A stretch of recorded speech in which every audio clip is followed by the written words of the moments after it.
Okay, let's dive into this fascinating legal drama involving Howard Stern and his former assistant. Now, here's the hook. What happens when a celebrity boss, known for his no-holds-barred radio show, clashes with an employee over silence? Spoiler, it's not just about gossip. It's a window into power, privacy, and the messy gray area between them. So, the basics. Leslie Kuhn, Stern's ex-assistant, sued to void her NDA, claiming Stern's workplace was toxic because of his wife's animal rescue group. The court said, nope, that NDA stands. But here's what fascinates me. This isn't just a celebrity gossip story.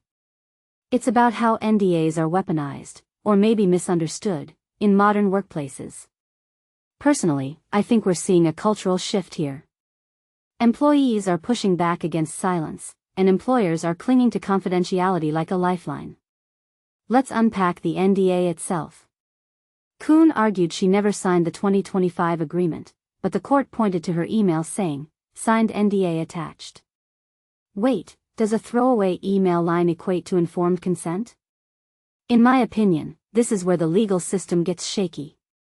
A casual phrase like that might not reflect a full understanding of the document's scope. It's like agreeing to a 30-page terms of service by just clicking, "I accept." Sure, you technically agreed, but did you know what you were signing?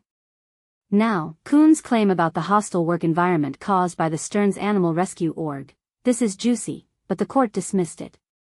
Why? Because unless the rescue work was illegal or physically dangerous, it's hard to prove a hostile environment. But here's the thing, workplace toxicity isn't always about yelling or harassment. It can be systemic, like unrealistic expectations or blurred boundaries. If Stern's wife ran a high-pressure rescue operation, and Kuhn was caught in the middle, that's a recipe for burnout. But legally?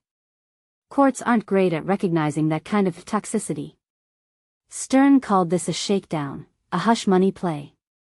But what's the bigger pattern here? Celebrities often face lawsuits framed as blackmail attempts.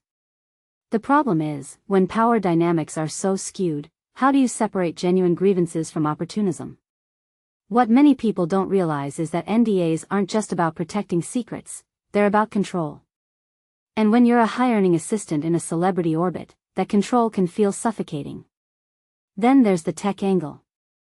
The court rejected Kuhn's claim that Stern's team hacked her computer to forge the NDA. They argued remote access is standard for employers. But hold on, if your boss can access your device, how do you prove what's real? This raises a deeper question. In the digital age, how do we protect employee autonomy? Remote monitoring is normal now, but does that make accusations of forgery automatically laughable?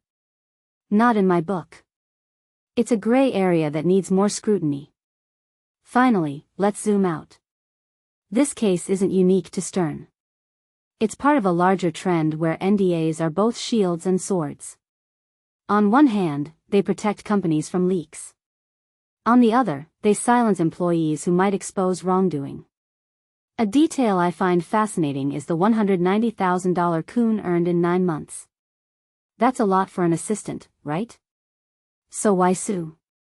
Maybe because the money didn't offset the stress, or maybe because she felt trapped by the NDA's grip on her future. If you take a step back, this case is about reputation, hers, Stern's, and the value of silence in a world that profits from scandal. So, what's the takeaway? NDAs aren't just legal jargon, they're battlegrounds for power. And as workplaces evolve, so should our understanding of what's fair. What do you think? Are NDAs necessary protections or modern-day gag orders? Drop your thoughts below, because in this era of transparency versus privacy, the debate's only getting started.